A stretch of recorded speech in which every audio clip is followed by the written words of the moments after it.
Hey there everyone, it's Jaycee and welcome back to another perfect pairing. If you're like me, the post-spring slump can really stall your creative momentum. But instead of walking away from your craft desk, the best way to reset is to simplify. Today, I'm sharing my go-to formula for breaking out of a creative rut by focusing on just 3 essential elements. Let's take a look at how easy it is to build an incredible scene using these 3 simple design tricks. Let's start with my first element, color. Picking the color of your scene is as easy as referring to a scene that you remember, know, or can reference. In my case, I did a lot of Google image searches to find the perfect scene that was inspiring for the scene I wanted to create on my card front. I'll share which colors these are exactly in a moment, but for now, I'm sticking to a deep blue water-like palette. The main product I'll be focusing on this tutorial is Ocean Windows die set. This is new for June 2026. I love the top-down view of this scene to beautifully stack your all-new Crafty Necessities Cardstocks collection. To compose the scene with Ocean Windows die set, you will need 5 cardstock layers. My most foreground layer is pure graphite, Crafty Necessities cardstock, and I'm going to cut this orientation of the most largest die in the Ocean Windows die set. The interior of this shape is where the rest of the colored cardstocks will be, so just keep that in mind as you work with Ocean Windows. I'm using all-to-new satin masking tape to just hold the die and cardstock together as I run this through my die cutting machine. Next, I will take Cloudy Sky, Crafty Necessities cardstock. Oh, and by the way, all of these panels were reduced to 4 1/4 by 5.5 inches for easy stacking. I will use my pure graphite layer to help position this next smallest die in Ocean Windows to build up my shallow pond. So I'll overlay the pure graphite layer, align this die within the negative space of the pure graphite layer, and once I'm happy with the spacing of this die, I'll hold it down with satin masking tape and cut this layer. I'll repeat this overlay and positioning of the next smallest die for Nimbus Crafty Necessities cardstock. Then position the last die on Desert Night Crafty Necessities cardstock, looking through my Nimbus negative space window. To dry fit this shallow pond, the base cardstock color is Dark Night on the most background layer. This cardstock will not be die cut. Then Desert Night, Nimbus, Cloudy Sky, and finally pure graphite on the most foreground layer. This looks beautiful as is, but now I want to bring in my second element in my creative formula to give these cardstock layers a little bit more texture. Claude Monet's Water Lilies series is a popular and recognizable set of Impressionist paintings, and I want to use Altenew's Volume 2 artist markers to add Impressionist elements as if they are visible brushstrokes on this scene. Layer by layer, I'll add dots and short lines, starting on the Desert Night layer and number 30 Winter Lake.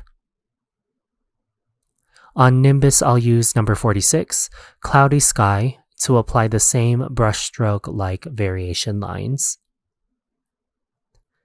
Then on the Cloudy Sky layer, I'll use number 24, White, to add these strokes. I'm thinking of the reflection and ripples of this still water, as if dappled sunlight is coming through the foliage above as we look down on this scene. You know, water is typically associated with emotion in astrology, so I was thinking this scene needs to be thought-provoking and meaningful, or maybe it doesn't need to be that deep. That was a pun, I didn't mean that. Anyway, moving on to the final foreground layer of pure graphite, I wanted this layer to reflect a little bit more of the surrounding foliage that encloses the pond.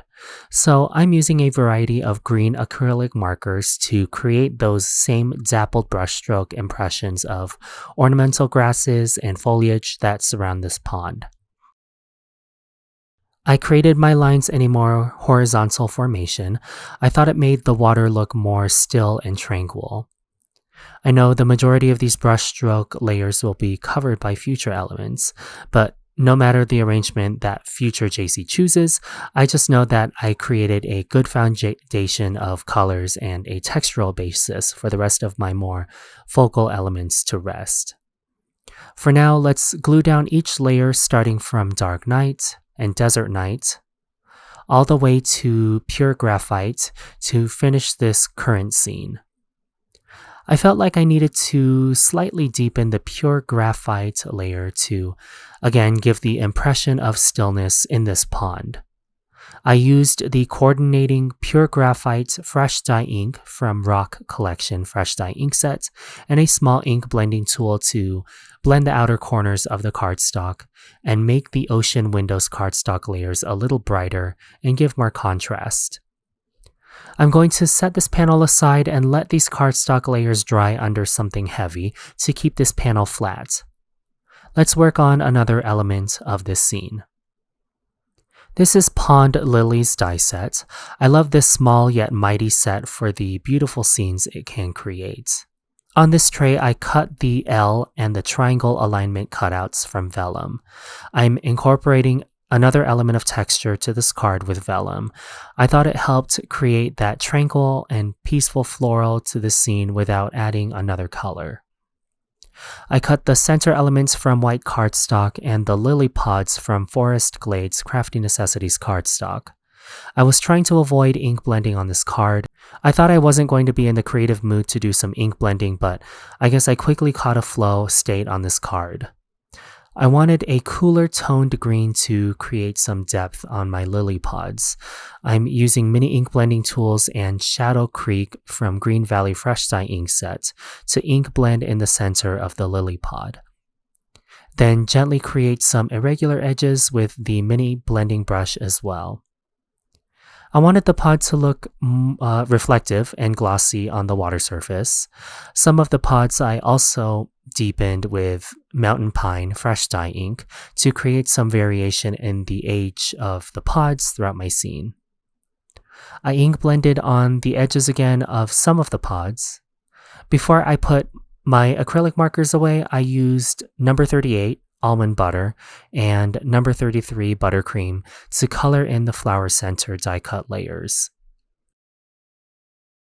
Then on the lily pods, I used number 36 Sea Forest to create an irregular highlights ring around the center. I won't go into too much detail about how I layered the lilies. I simply followed the layering guide on the die set packaging and looked at the opening of the L's and the triangles to match my layers. I did cut 2 L lilies and 1 triangle lily set of images so that I ended up with 3 completed flowers. To recap, we discussed color and texture so far, and even though these elements intertwine, there is one more crucial component I want to share with you all. Layering elements for the scene creates different areas of interest or focal points for your card recipient to enjoy. This older but well-loved Calming Koi die set is perfect for this tranquil scene. I already cut elements from white cardstock and vellum using the die set.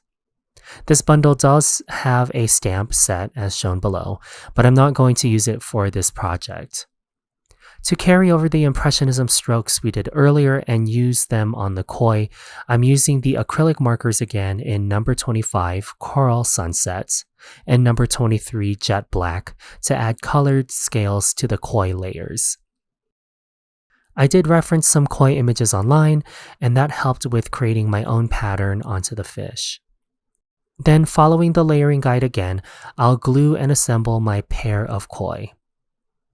Now again, let's bring our layers together to complete our tranquil scene. The ocean window layers are going to be our most background layer, providing a nice frame and structure for our focal images. Since this layer is 5 cardstock layers thick, I wanted to keep the instant dimension foam tape layers shallow, but in the end, I can't help myself from the amazing dimension it gives this card. I used the black instant dimension foam tape to perfectly hide the foam behind the lily pods.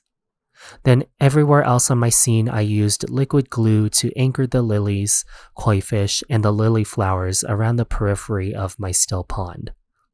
This card needs a sentiment, of course, so new for June 2026 is the One Go Solid Sentiment banners. I couldn't quite decide which sentiment to use, but I figured I'd get a bunch ready and the right one would stick out to me.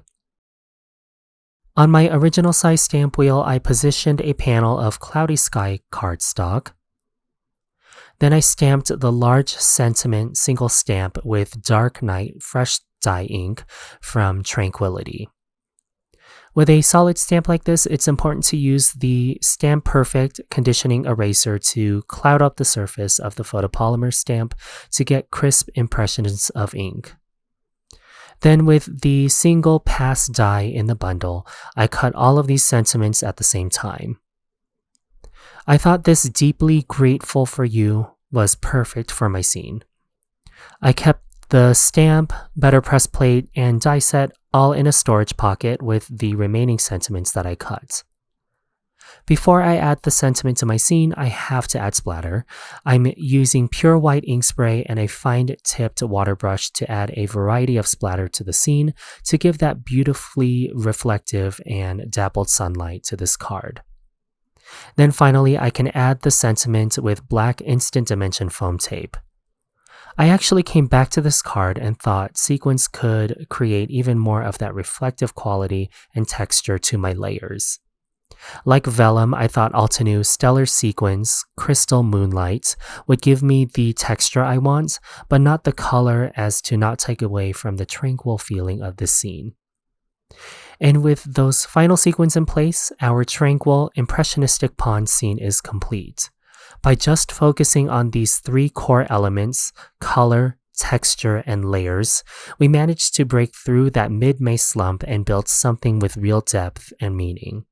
The next time you find yourself staring at a blank craft desk, try quieting the overwhelm and breaking your project down into these 3 simple steps.